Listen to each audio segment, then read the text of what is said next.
buenas tardes, apreciados amigos. Un saludo muy cordial en nombre de nuestra querida fundación y de las entidades y personas que hacen posible que estemos desde hace 15 años y medio exactamente con ustedes y en el último año prácticamente con una frecuencia semanal. Esas entidades son la Alcaldía de Cúcuta, la empresa Aguas Capital, la Caja de Compensación Familiar de Norte de Santander, Cumfanorte, Eco Rotario Cúcuta, la Biblioteca Pública Julio Pérez Ferrero, la Floristería Pistilos y los Hoteles Bolívar y Casino Internacional.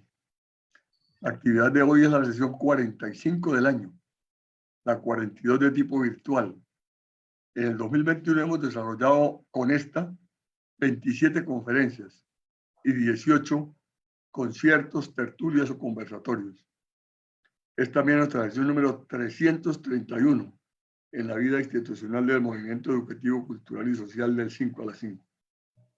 Las siguientes son las actividades que estaremos desarrollando próximamente. El viernes 12 de noviembre, de hoy en 8 días, tendremos desde Medellín un concierto de música cubana. Viernes 12 de noviembre, tendremos desde Medellín un concierto de música cubana ofrecida por el joven maestro cucuteño Vladimir Rueda. El viernes 19 de noviembre estará con nosotros desde Suiza la doctora en Educación para la Paz, ciudadana cucuteña Sandra Pineda de Forsberg, con la presentación de su último libro, Conflicto, Negociación y Toma de Perspectiva.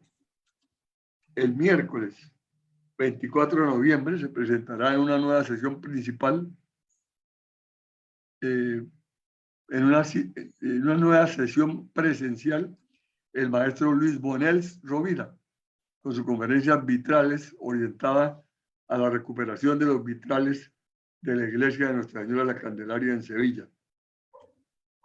El viernes 26, desde Buenos Aires, Argentina, estará con nosotros la doctora María del Pilar Ramón, con la conferencia de la no ficción a la ficción, un recorrido de la escritura. Y esta tarde está en nuestra plataforma el joven investigador bumangués Libardo Mojica Valencia, con su conferencia La biopolítica del cannabis. El doctor Libardo Mojica Valencia es hijo de nuestro socio de la fundación, Libardo Mojica Rojas, notable industrial cucuteño residente en Bogotá. Nuestro invitado de hoy es biólogo y microbiólogo de la Universidad de los Andes, con profundización en microbiología industrial y ambiental.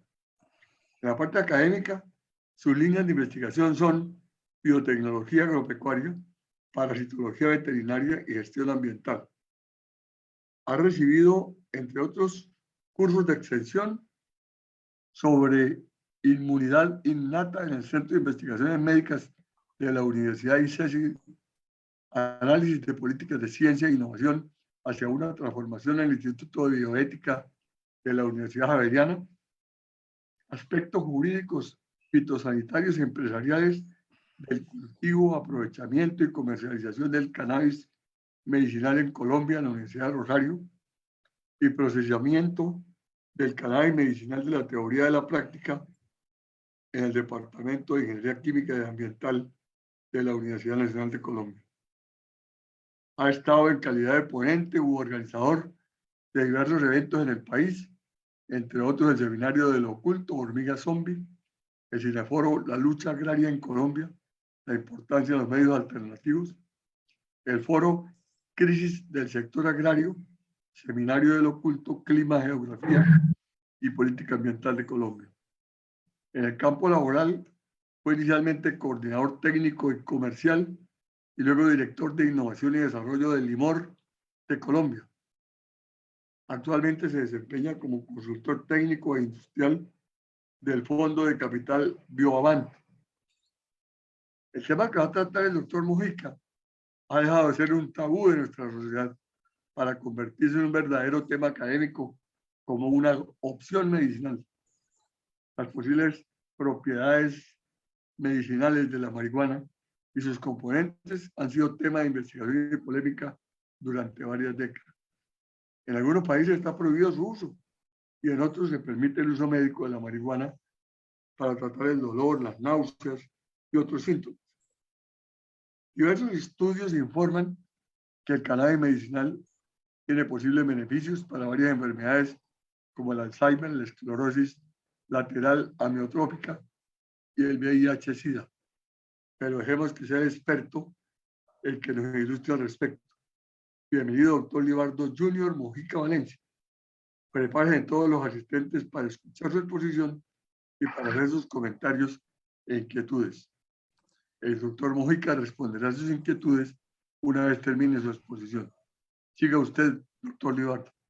Muchísimas gracias, doctor Patrocinio Ararat, por abrir este espacio tan importante en la ciudad pues, de mis padres, que pues también la siento muy cercana a mí.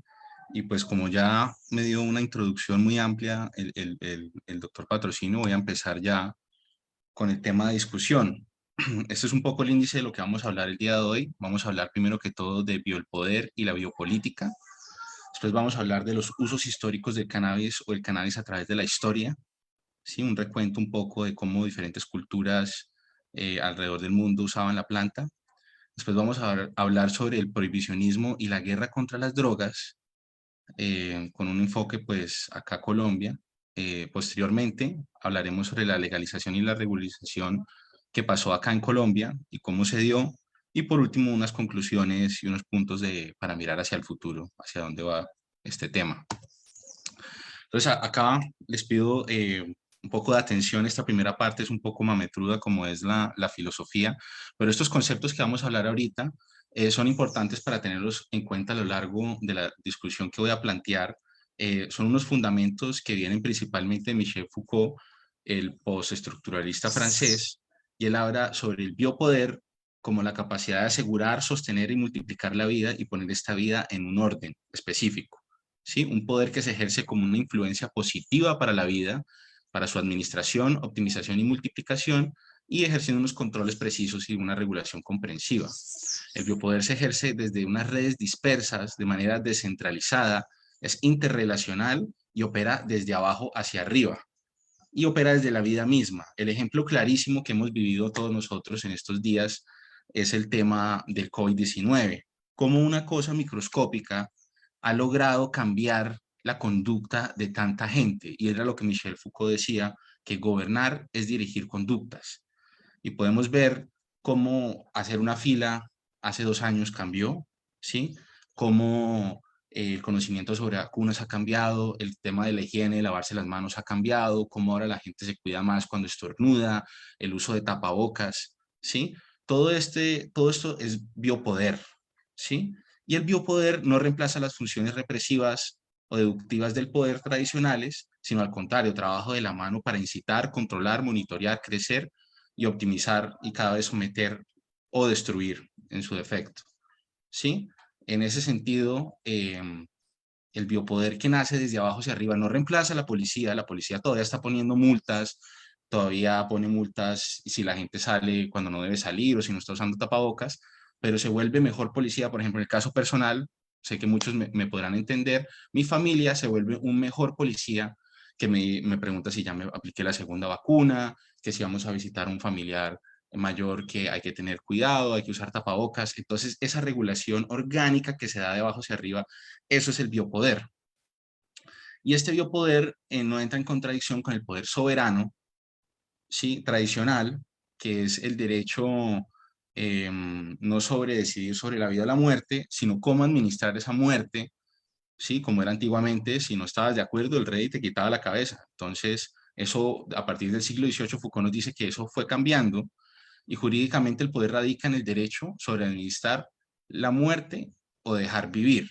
Ese es represivo y negativo según Foucault, ese es el poder del soberano. Donde el biopoder es el poder de albergar la vida o de negarla hasta la muerte. Entonces aquí vemos unos ejemplos claros, por ejemplo, como la pena de muerte, como el tema del aborto, el tema de la eutanasia, el acceso a la salud, ¿sí? Al acceso a una alimentación digna. Todos estos temas tienen que ver con biopoder. Todo esto está relacionado, ¿sí? Y el poder disciplinario, el biopoder, como ejes de transformación de la política, estando el biopoder enfocado en los cuerpos y mecanismos de vida, siendo las bases de procesos biológicos. ¿Y estos cuáles son? Pues la propagación, reproducción, mortandad, nivel de salud, expectativa de vida y las condiciones que hacen que ésta varíe. Ahí es donde Foucault nos plantea que todas las variables que supervisan esto es la biopolítica de la población. La biopolítica es un término que define primero Rudolf Kingen, y fue el que acuñó el término, fue el mismo que acuñó el término geopolítica, y en su visión veía como el Estado como un organismo cuasi biológico. Foucault en los años 70 elabora en esto, y él nos habla de que la biopolítica son las instituciones, procedimientos o análisis y tácticas que permiten ejercer la política sobre la población.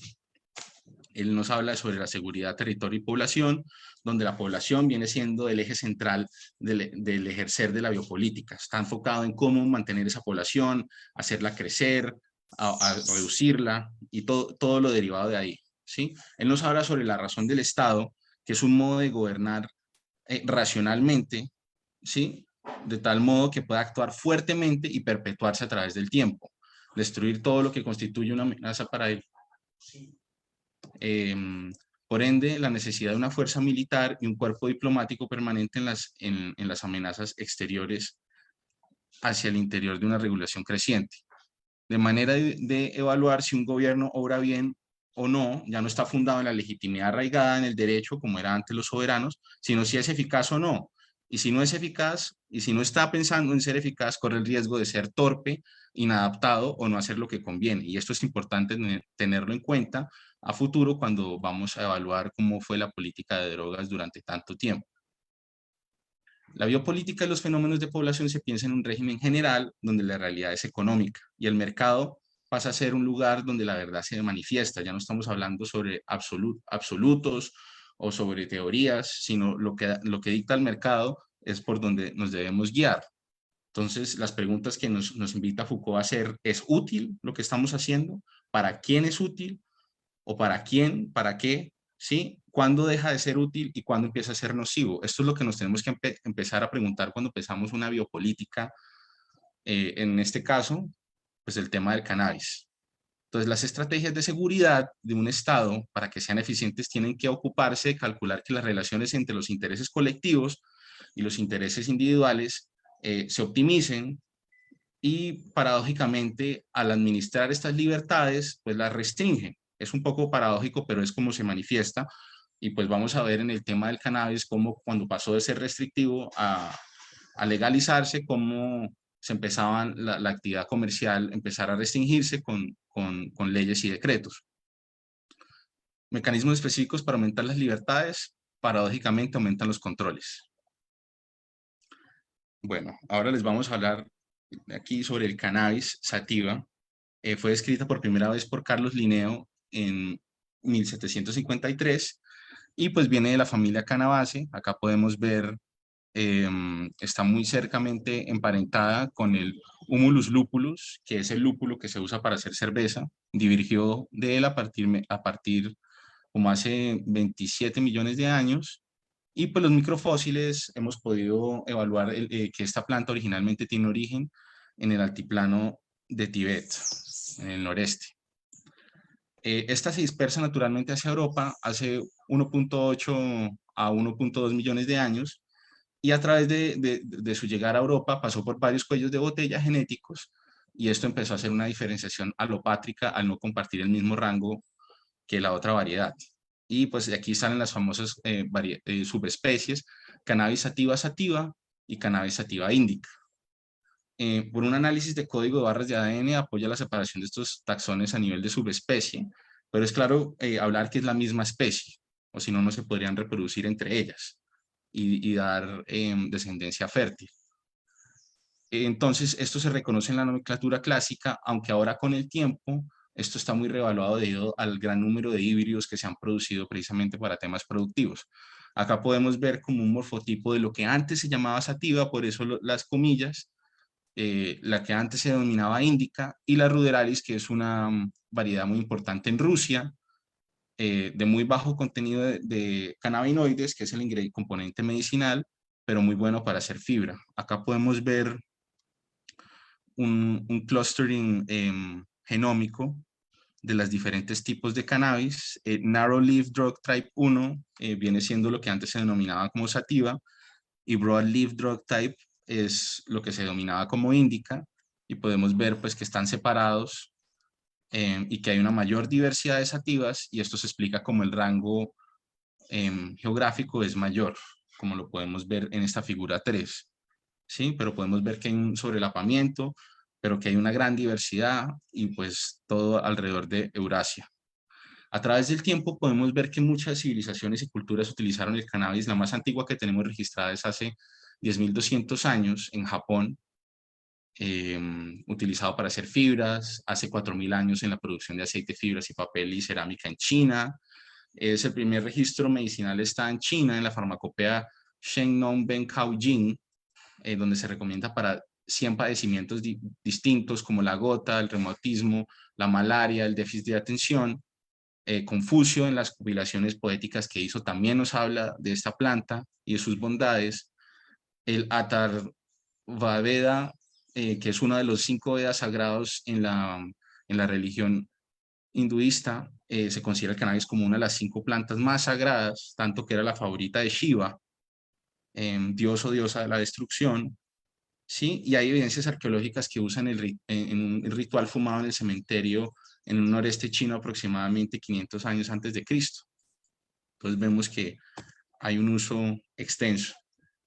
Tanto Heródoto como Claudius Galenus como Efipo nos hablan de los usos recreacionales de esta planta en la Europa clásica, en Grecia y en Roma.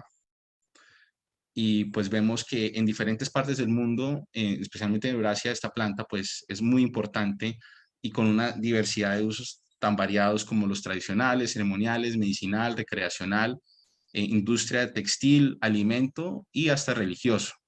Acá podemos ver uno de los sitios arqueológicos donde se han encontrado cannabis sativa. Todos estos puntos están desde 10.200 años, hace 10.200 años hasta hace aproximadamente 4.000 años.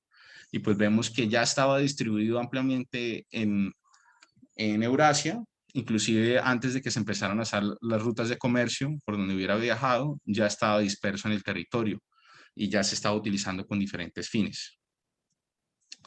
Un poco un salto en el tiempo hacia el futuro, y vamos acá sobre el uso histórico del cannabis en las Américas. Y pues tenemos un registro muy importante en las colonias británicas, donde fue importante en la fundación de las colonias y en la fundación de la patria estadounidense.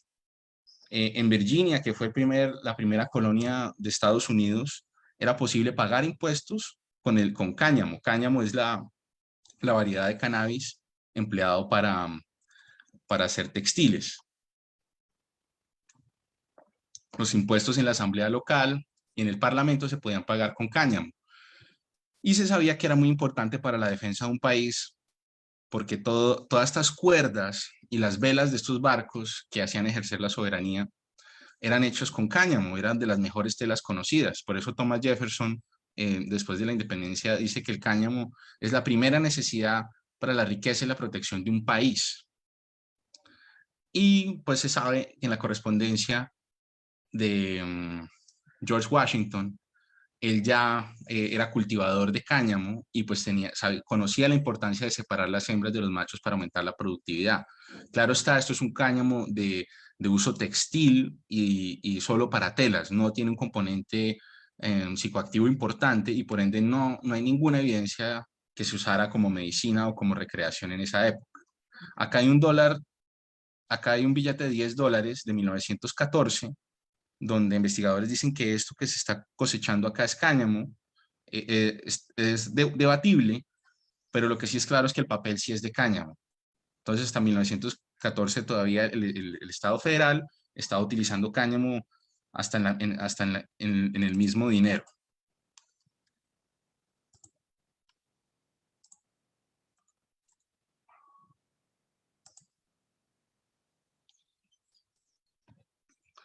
El primer occidental a llevar las bondades medicinales del cannabis a Occidente fue este irlandés William Brooke. Él vivió en la India y allá vio cómo utilizaban cannabis para tratar diferentes enfermedades. Él en 1838 hace un estudio donde lo usó para tratar tétano y también lo recomendaba para el tratamiento del cólera.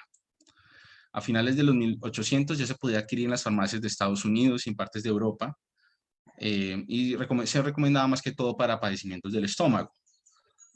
El uso recreativo está reportado tan temprano, por lo menos en Estados Unidos, en 1853, y en 1880 ya todas las ciudades, por lo menos de la parte este, tenían lugares para consumo de hachís, así como lo había para el opio, y se dice que aproximadamente nomás en Nueva York habían 500 lugares para consumo recreacional, además del consumo medicinal que ya se podía conseguir en las farmacias.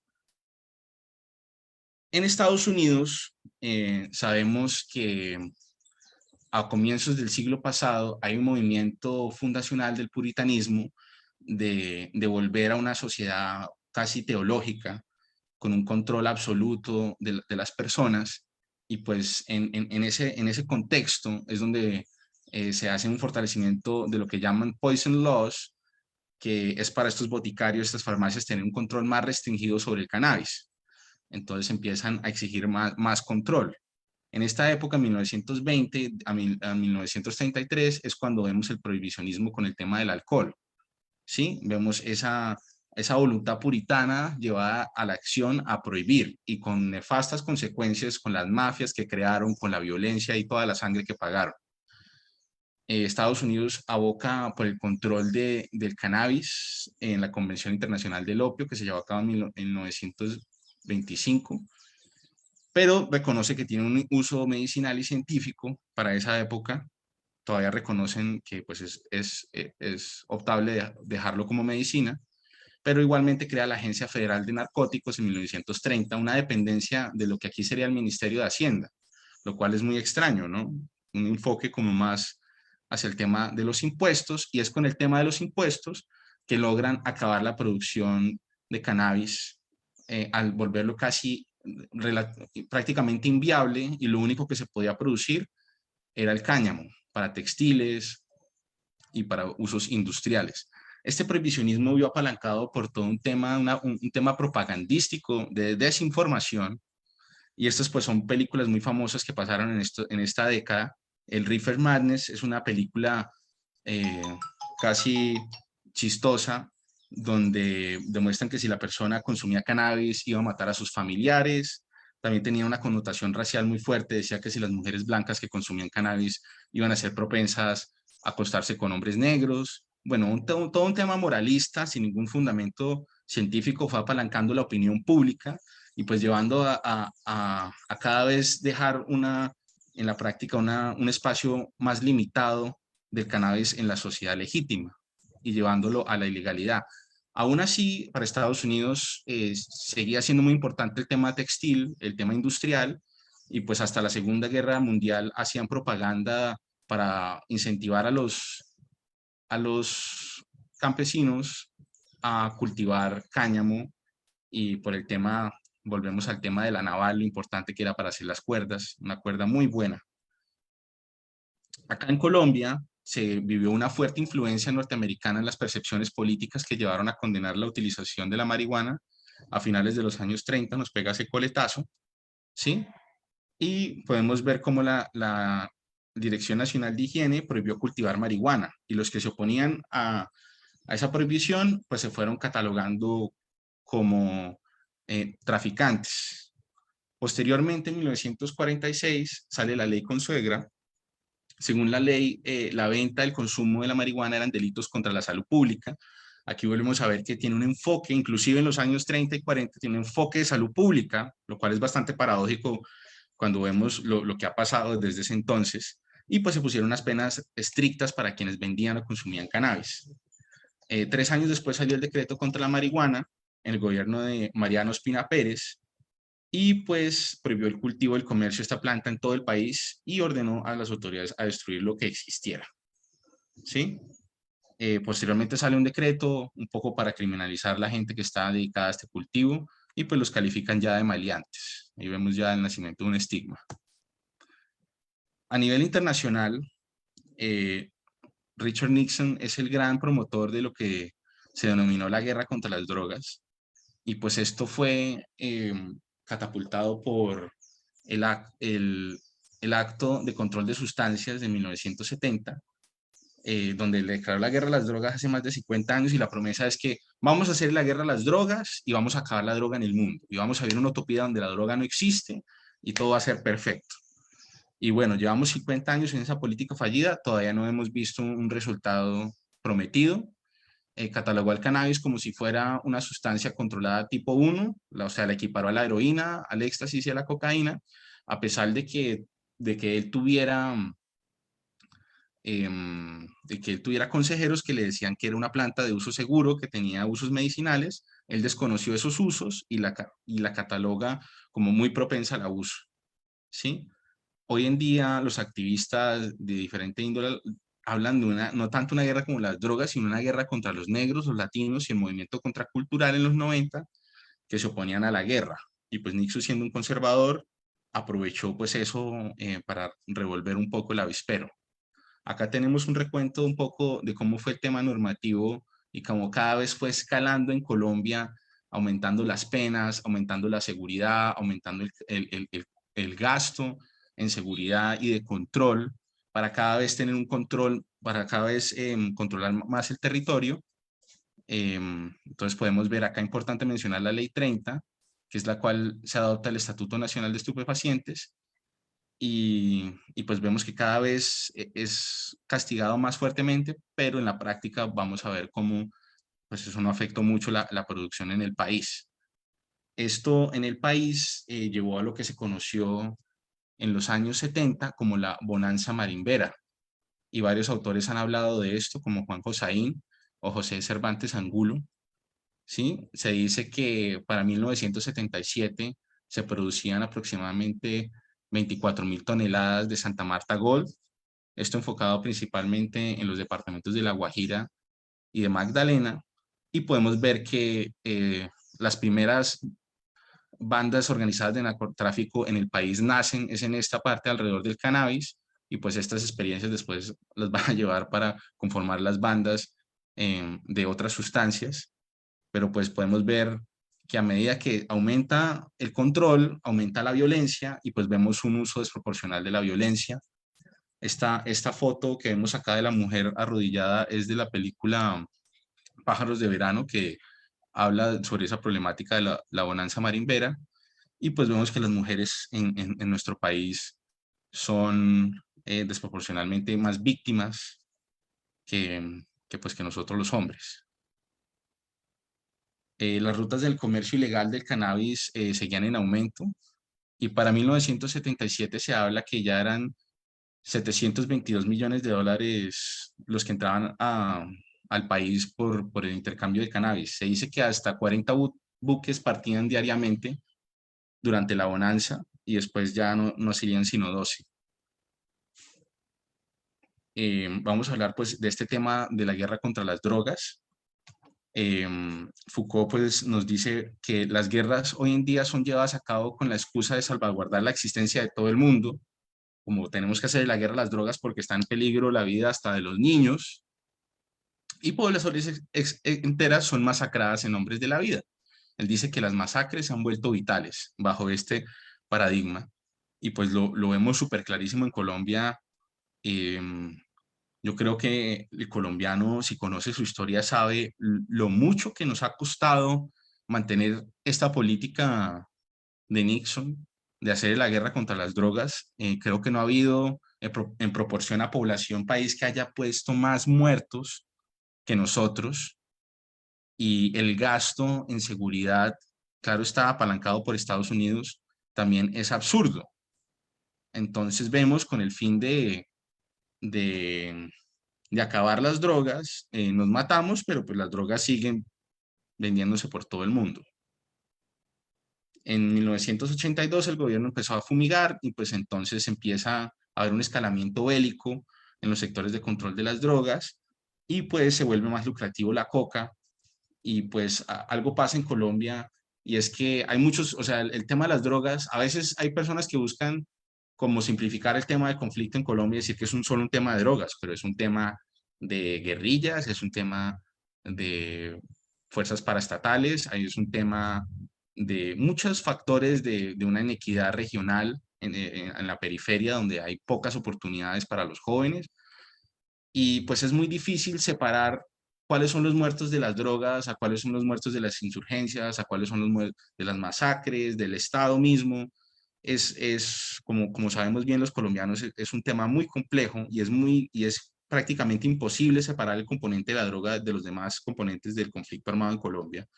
Pero sabemos que este es el gran financiador de muchos grupos armados y pues que esa promesa de que íbamos a acabar rapidito con las drogas y ya nadie más iba a volver a consumir, pues fue un gran cuento que nos ha costado mucha sangre. ¿Sí? Estados Unidos lo entendió en una década, cuando ellos implementaron su prohibicionismo, pero nosotros ya vamos para los 100 años en la misma dinámica, por lo menos en el cannabis ha cambiado y pues de eso hablaremos aquí en un momento. Este es un tema un poco justo antes de que se empiece a abrir el mercado legal, pero pues sigue siendo un país que exporta cannabis, que produce mucho cannabis en diferentes partes como en la Sierra Nevada, el Catatumbo, en el Meta, en el Huila, ¿sí? Y pues podemos ver que esas exportaciones, aunque han existido políticas muy fuertes en contra del cannabis, para el 2014 se producían 260 toneladas de cannabis al año, una cantidad enorme. Ah, no, perdón, esas son las incautaciones. O sea, se producía más, inclusive más cannabis. Se dice que aproximadamente se incauta como el 10%. Entonces, imagínense 2.600 toneladas de cannabis, que es una cantidad absurda.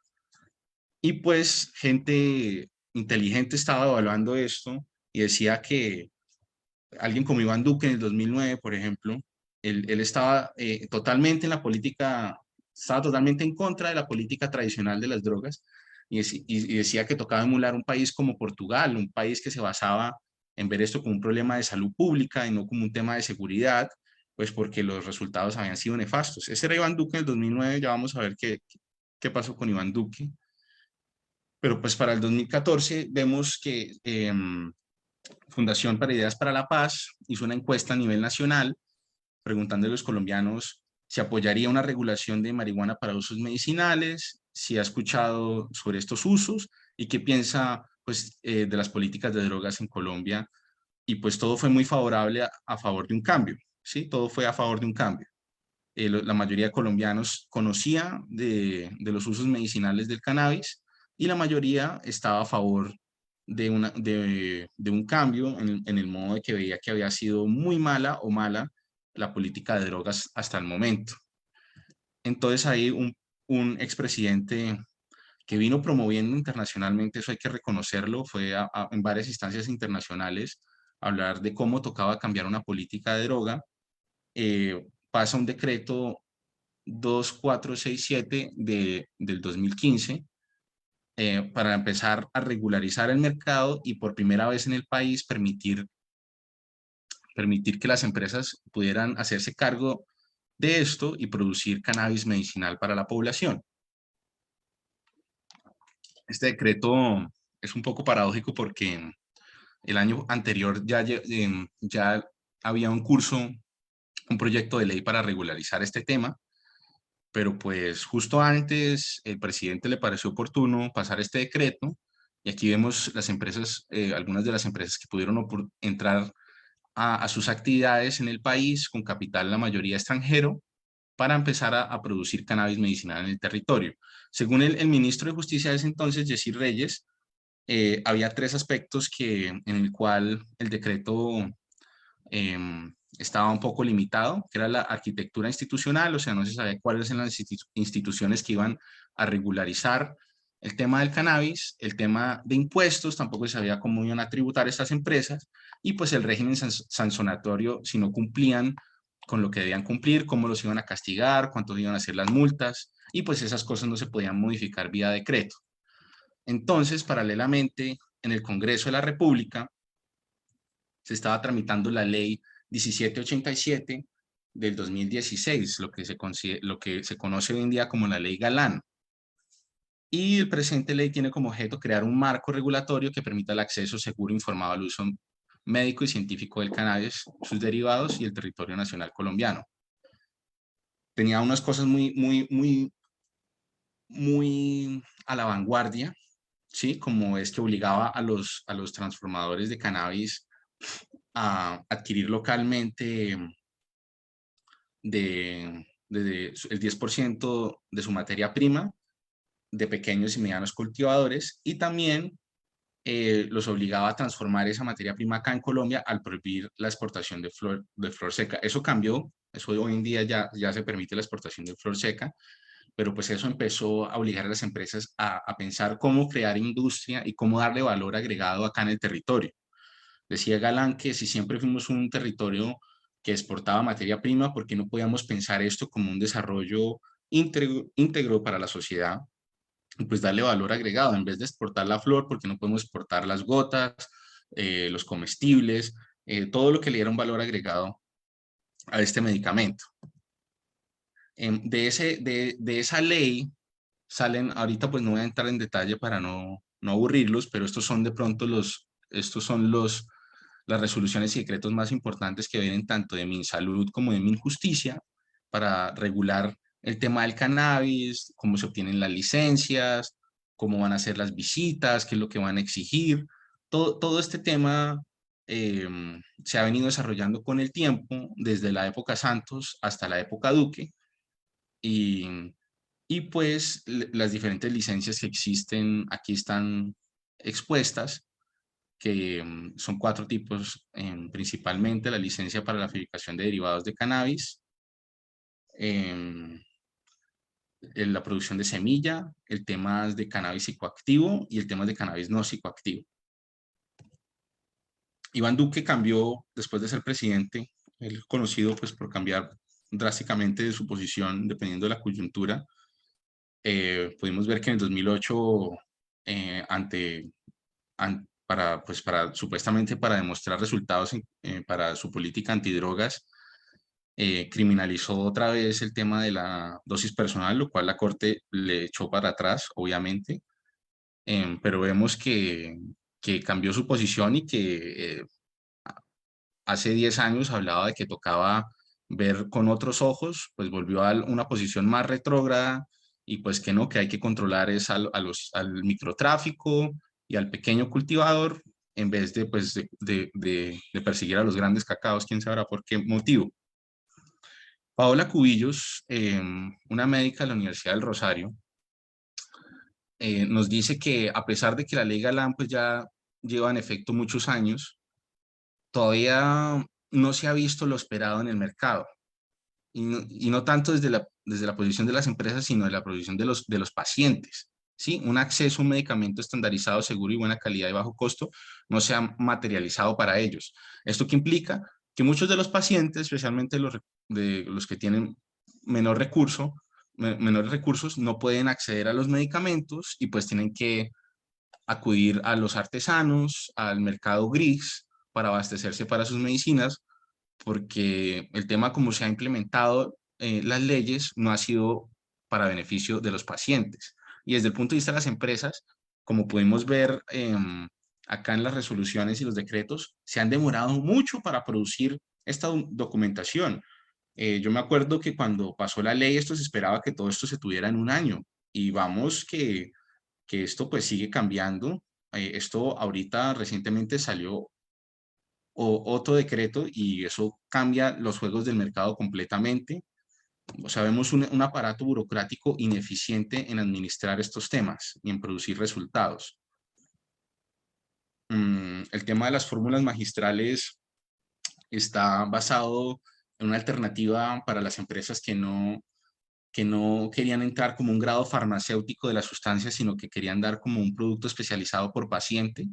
Y pues esto se ha venido regularizando y pues ya hay empresas que como Canap, que pues tienen esta modalidad de dar un producto más personalizado para sus pacientes basados en sus dolencias.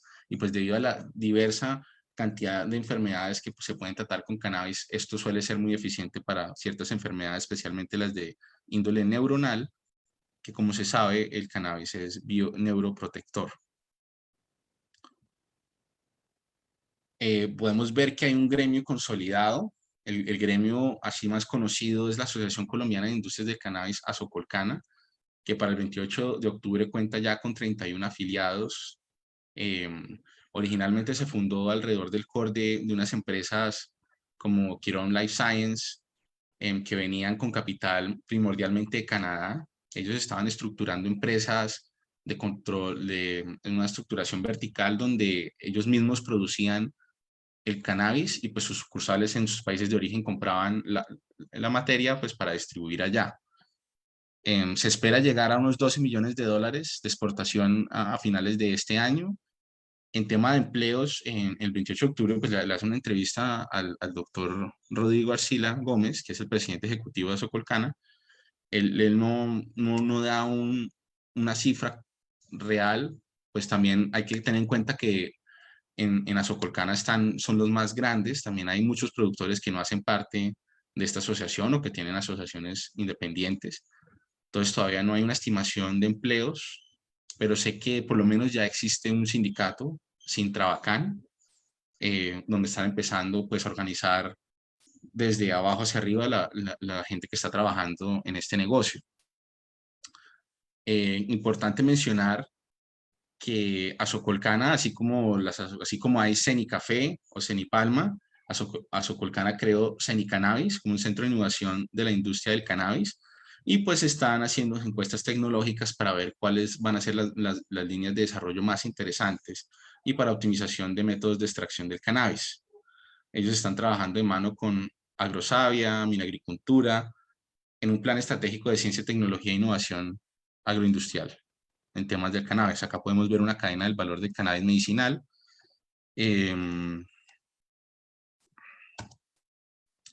vale mencionar que esta apertura ha permitido que este negocio, que principalmente se manejaba pues, por rufianes, por criminales, empezó a ver actores de la academia participar creando sus propios centros de investigación, como lo son el Observatorio Colombiano de Cannabis Medicinal de la Universidad CES, Biocan, el Observatorio de Bioética de Cannabis de la Universidad del Rosario, el Observatorio Colombiano de Investigación en Cannabis Medicinal, otras iniciativas del índole privado como el Grupo de Investigación y Estudios del Cannabis y otros enteógenos, y otras organizaciones que, aunque no nacieron con este tema del cannabis, están aportando la formulación de conocimiento, como el CCET de la Universidad de los Andes.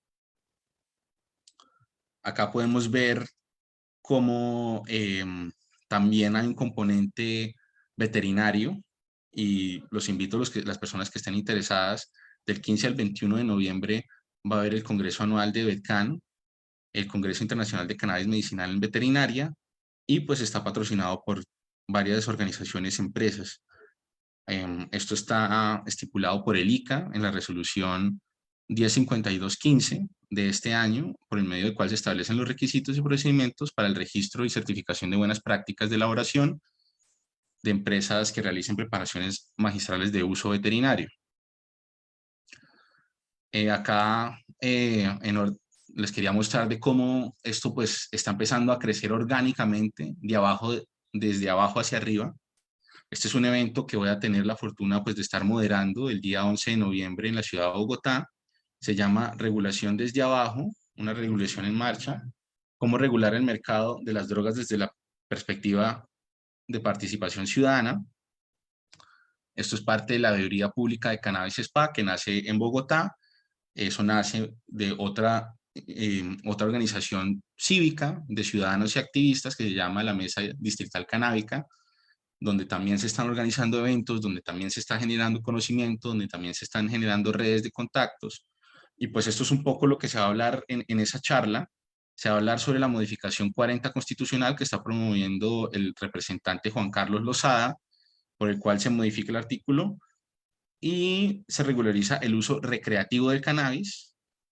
Hay una versión de pronto más táctica de hablar de ese mismo tema que está llevando a cabo el senador Gustavo Bolívar, y él habla la regulación del cannabis para uso adulto, que es algo, porque ese es el punto del que se agarran los que se oponen a que esto se liberalice y se empiece a tratar, alguien pensará en los niños, y pues lo que vemos es una sociedad donde hay venta de sustancias que son adictivas, que son controladas, como el alcohol y el tabaco, y pues que los niños tienen un acceso restringido a eso. Por eso queremos hablar de un uso adulto en Colombia, y pues eso es muy importante en ver que muchas de las empresas tienen una producción muy grande y el mercado medicinal no era tan grande como se especulaba en un momento. Entonces hubo un poco de especulación financiera alrededor de que iba a ser un gran boom y pues no ha sido como se soñó.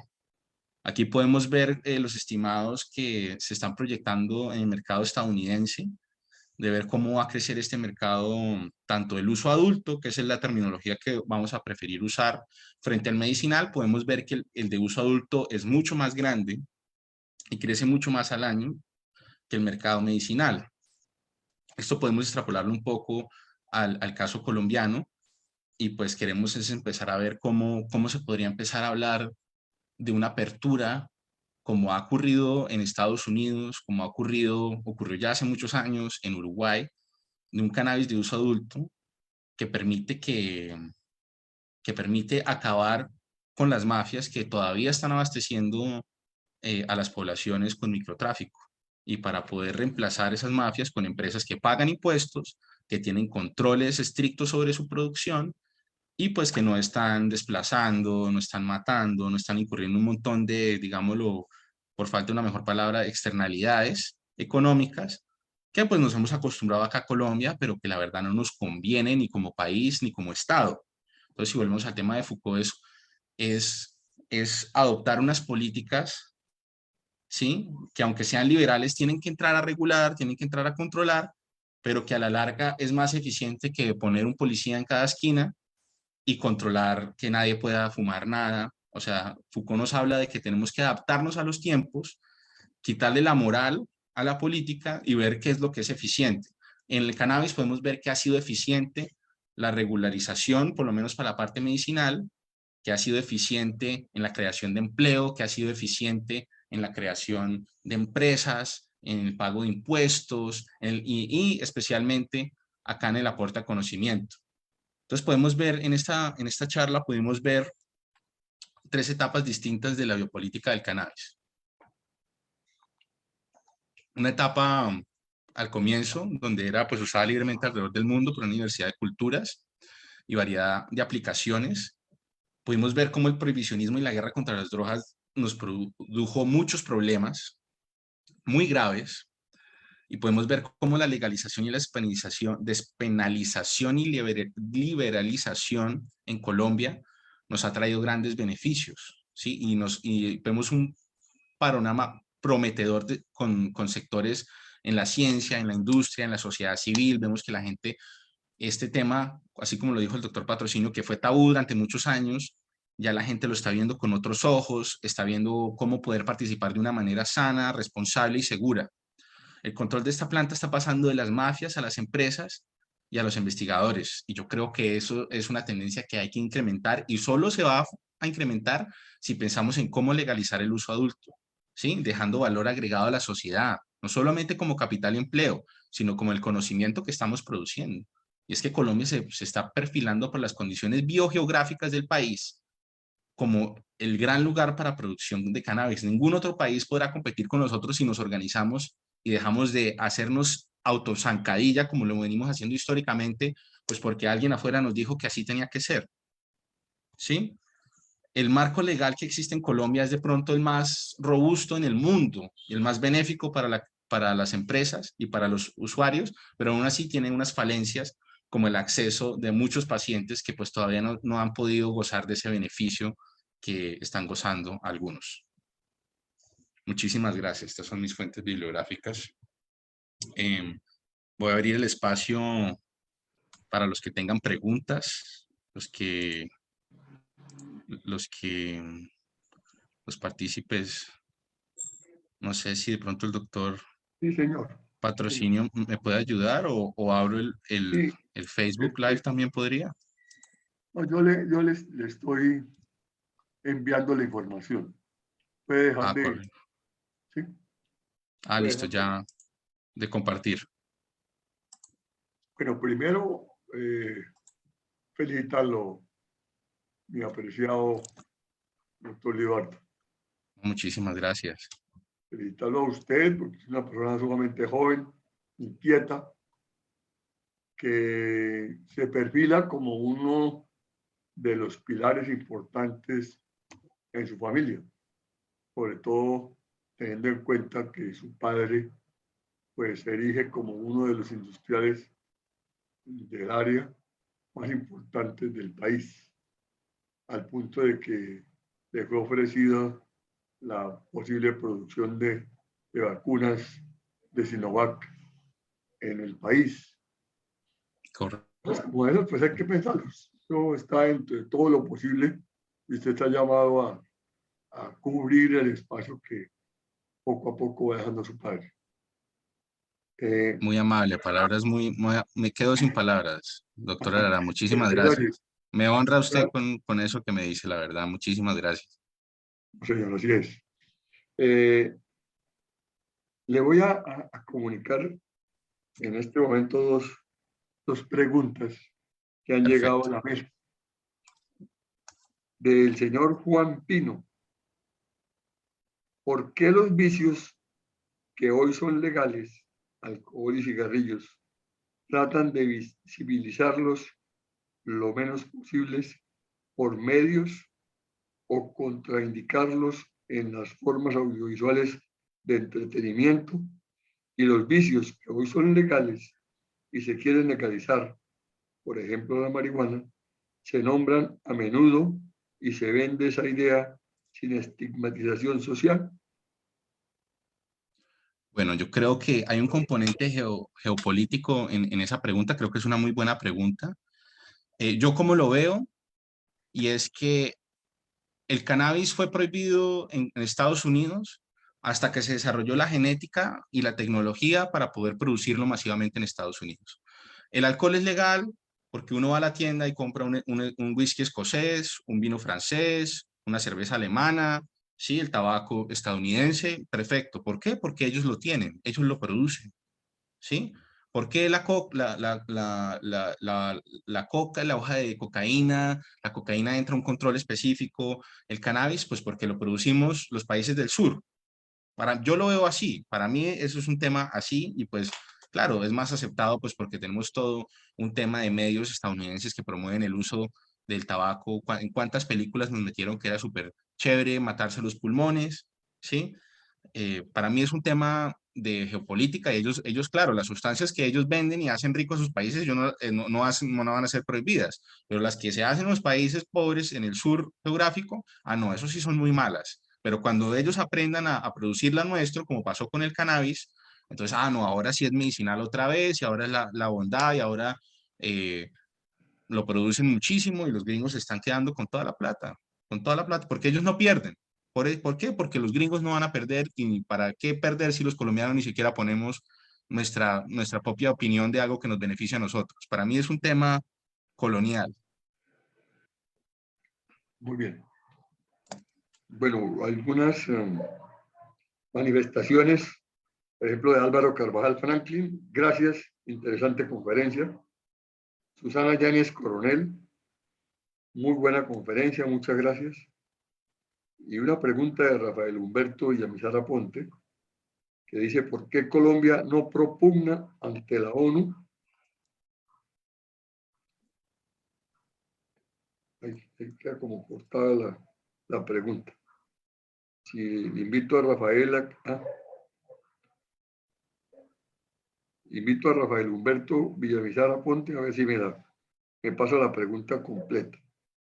Y el señor Antonio Basto Jiménez dice: un campesino de nuestra región que quiere incursionar en el cultivo del cannabis medicinal,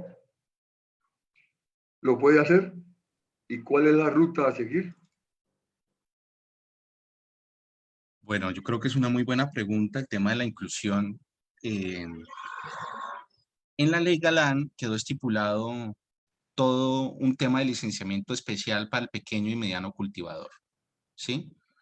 Esto estamos hablando hasta media hectárea, que en otros cultivos podrá ser muy poquito, pero que en cannabis es un montón de producción, es muchísimo. Yo diría que sí, que un campesino puede incursionar, pero yo creo que es necesario.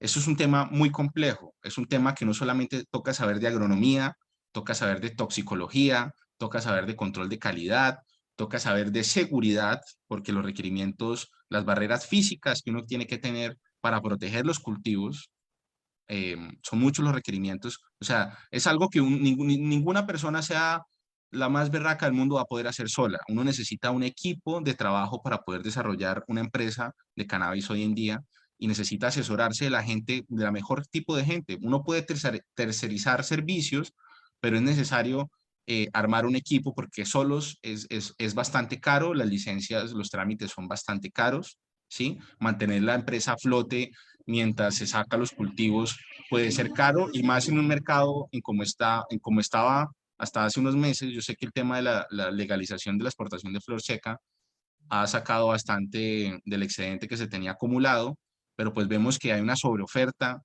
en materia, muchas empresas produciendo mucho y el mercado no era tan grande como pensaban. Entonces yo digo, es posible, pero toca buscar aliarse, ¿sí? Toca buscar alianza.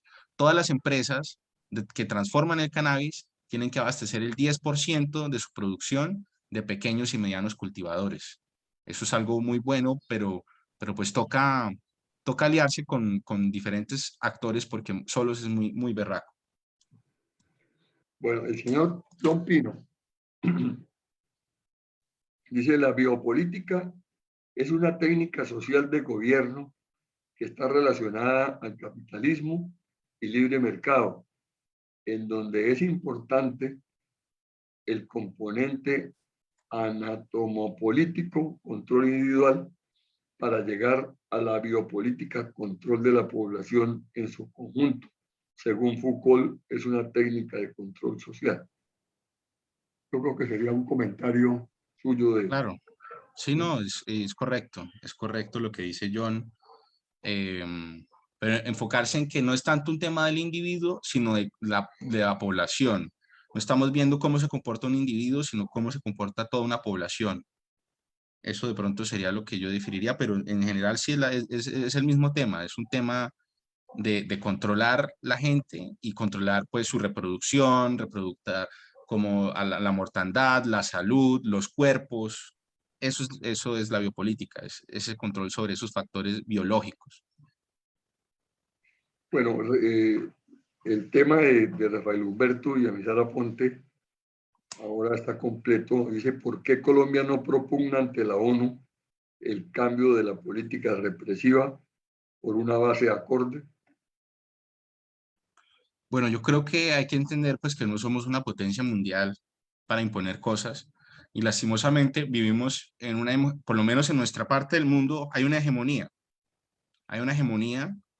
y pues las cosas de los países que se paran en contra de hegemonía les va muy mal, les va muy mal.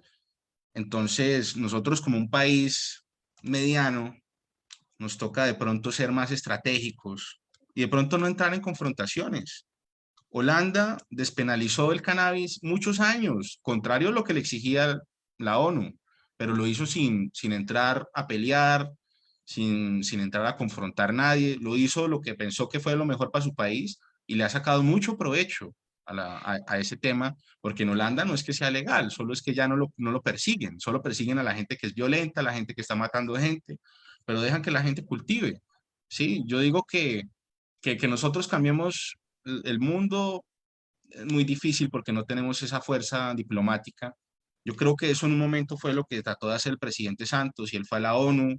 Me acuerdo que justo antes de entrevistarse con la reina de Inglaterra, habló sobre hay que cambiar esta política, pero que esto es una cosa gradual, esto no va a pasar de un día para otro. O sea, creo que el camino correcto, ya empezamos con la legalización del cannabis medicinal, ahorita empezamos a promover la legalización del uso adulto del cannabis, y yo creo que así vamos armando un camino para eventualmente por ejemplo, lo que propone Juan Manuel Galán, propone legalizar todas las drogas. Yo creo que eso sería la salvación para Colombia. ¿Cuánta plata nos estamos gastando para controlar la población, para matar a los jóvenes de nuestro país, matarnos entre hermanos? Porque hay que decir que la guerra de las drogas en Colombia ha sido una guerra fratricida entre hermanos, y lastimosamente a matar a los jóvenes y los jóvenes pobres de las regiones, los jóvenes pobres del Catatumbo, los jóvenes pobres del Chocó geográfico, los jóvenes pobres de la Sierra Nevada, del sur del país. O sea, eso es una cosa que nos tenemos que preguntar. ¿Ese es el país que le queremos entregar a la siguiente generación? Yo sé que mucha gente de mi generación dice, estamos cansados de esto es ilógico, ¿sí? Esa visión moralista de que no hay que permitir el cannabis porque a mi abuelita no le gustaba, eso ya está mandado a recoger. Tenemos que basarnos en la evidencia, ¿sí? Evidence-based governmentability. O sea, tenemos que basarnos en la evidencia para hacer políticas públicas que les sirvan a los colombianos y no basarnos en prejuicios y en historias y en cuentos de hace 100 años que la verdad ya están muy mandados a recoger. Muy bien. Sergio Entrena López dice, importante sería lograr que Libardo Mojica Jr. instale su empresa en el departamento. Y termina diciendo, excelente conferencia, muy ilustrativa. Gracias. Yo Muchas gracias, Sergio. le agregaría que si es tan amable, usted nos comunica para todos los asistentes cuál es la idea de su nueva empresa. Pues bueno, yo creo que el doctor Sergio Entrena se refiere a la empresa de bioinsumos. Hay todo un tema con el cannabis, como está pasando en muchos otros cultivos pues de uso ya para alimentación, y es que muchos de las maneras como cultivábamos tradicionalmente con químicos, que pues produjimos mucho alimento, pero no de pronto la manera más sana. Ahorita muchos de los pesticidas que eran prohibidos, que se están prohibiendo, que eran usados masivamente, se están prohibiendo en todo el mundo. Entonces la empresa es de bioinsumos, es de cómo generar industrialmente microorganismos de control biológico para suplir la cadena de valor del cannabis, pues porque como no se pueden usar pesticidas, porque como esto es un medicamento, pero hay agentes biológicos que pueden controlar las diferentes plagas del cannabis. Entonces estuve haciendo unas visitas para ver cómo está el régimen tributario, está muy interesante en Cúcuta por el tema de las zonas económicas especiales en la frontera. Entonces yo creo que Sergio Entrena se refiere a eso, se refiere a esa empresa de insumos, agrobiológicos. Eso es. Bueno, Susana Calderón dice, excelente conferencia, me gustó, fue el conferencista muy explícito en su explicación. Muchísimas gracias. Luz Amelia Rodríguez Ruiz, muchas gracias, Susana. Excelente conferencia.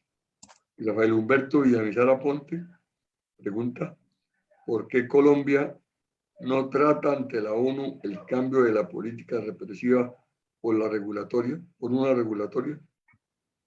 Es un poco la misma pregunta pues Sí, que ya habían hecho, y pues sí creo que ahí quedó bien explicada sí. la respuesta. Y Antonio Bastos Jiménez dice, en el norte, ¿con quién se puede realizar estas alianzas? Bueno, yo sé que ya hay empresas que están andando. Hay una empresa de unos amigos que están dando, que están buscando capitalizar. Como les comentaba, es un tema, es una empresa que toca tener muchos ejes de acción. Esta empresa se llama Sagan Biotech, donde está mi amigo Guillermo. Ay, madre, se me fue la paloma. Se va a poner bravo. Está mi amigo Mario Larte, que él es químico y ahorita de hecho se va a estar yendo para allá para empezar el tema de cultivo. Guillermo Murillo. Guillermo Murillo, y pues tienen un terreno muy interesante ahí en Capachitos, y están buscando una sinergia con diferentes actores que les puedan proponer no solamente capitalizar la empresa, sino armar un grupo de trabajo para cumplir con toda la normatividad que es muy exigente, pues como es un tema farmacéutico, toca tener los más altos estándares de control de calidad. Entonces sé que esa es una empresa que está en la zona, sé que hay, tengo entendido que hay otra empresa en el municipio de Bochalema, la verdad no sé cuál es, pero sé que hay un grupo que está también interesado en buscar sinergia en esa región. eh, y deben haber más, la verdad, deben haber más. Creo que es una oportunidad importante y pues que toca ver cómo liberalizamos el mercado para que podamos acceder a esa gran parte del mercado que es el tema de uso adulto. Eh, Realmente hay una pregunta de Álvaro Pío Vargas que se refiere un poco a lo que estaba hablando usted y dice cuáles serían los municipios del norte de Santander más apropiados para el cultivo de cannabis. Bueno, la verdad me tocaría mirar detalladamente. Yo la verdad veo benéficamente el municipio de Cúcuta tiene una ventaja y una desventaja. La desventaja es que el cannabis consume mucha agua. Entonces, tocaría tener unos reservorios o unas fuentes de abastecimiento de agua que de pronto no sean muy caros. Pero la gran ventaja, por ejemplo, de los municipios cercanos a Cúcuta, es que por el recambio de aire es muy seco. Y el enemigo número uno de la canabicultura tropical se llaman los hongos, ¿sí? Los hongos son terribles porque pueden dañar una cosecha muy rápido. ¿Y en qué sentido?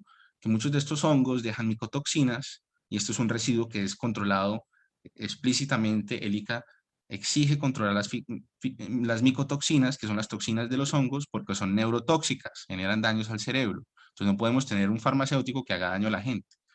Entonces, entre más seco el aire, toca ver cuáles son los municipios que tienen la humedad relativa más baja, pero que tengan acceso a fuentes de agua.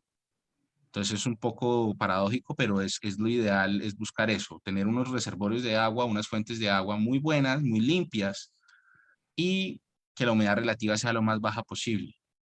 Porque también a manera que va madurando el cultivo, y en la manera uno busca cuando cosecha es secar la planta.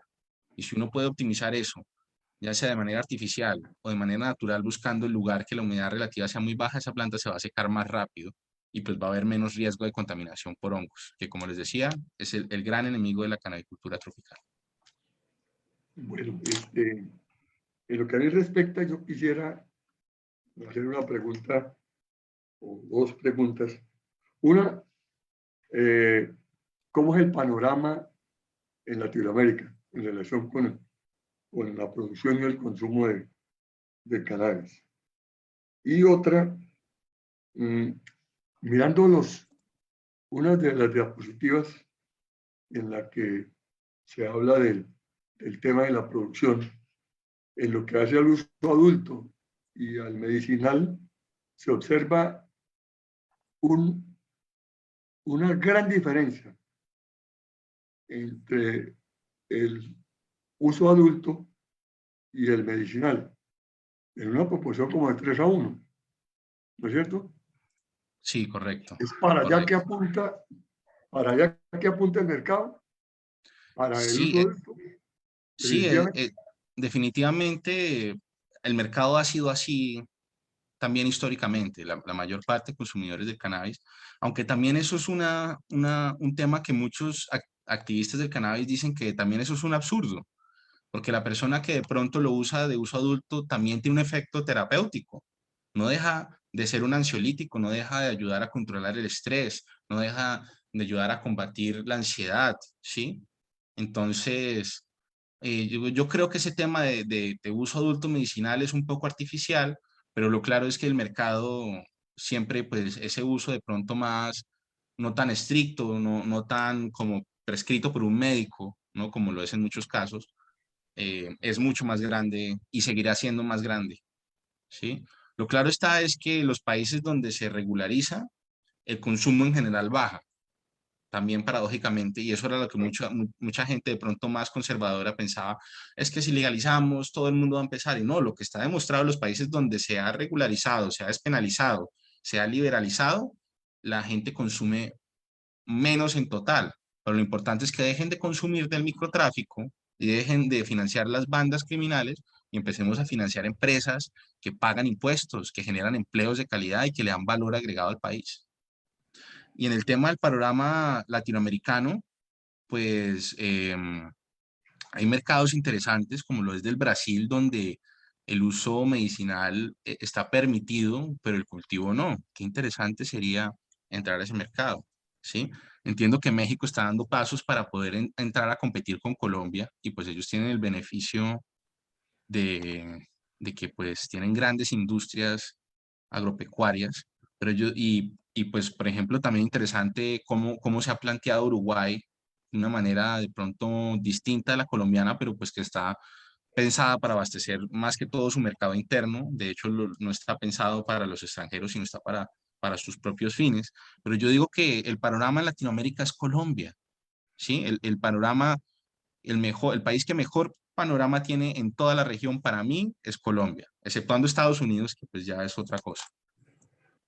Pero para Muy bien, mí no hay que mirar hacia afuera, hay que mirar hacia adentro, hay que mirar hacia las regiones del país. muy bien. Creo que terminamos, cumplimos o cumplió usted con todo lo previsto y de muy buena manera, de muy buena forma. Muchísimas Felicito de gracias, verdad. doctor. Muy buena Le la agradezco. presentación, muy organizada. Muchísimas gracias, Felicitaciones, doctora. Para mí un honor, le agradezco mucho el espacio. Espero poder visitarlo en Cúcuta y poder seguir hablando de estos temas tan interesantes y ver cómo me puedo poner yo a servicio del departamento de mis padres también. sí, señor.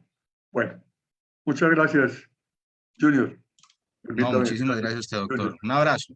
Gracias. Hasta luego a todos. Muchísimas gracias. Se conectaron. Muchísimas gracias. Lo esperamos en el próximo evento, que es el concierto de música cubana, el próximo viernes. Gracias y Correcto. muy buenas tardes. Nos Estén vemos, bien. doctor. Que esté muy bien. Adiós.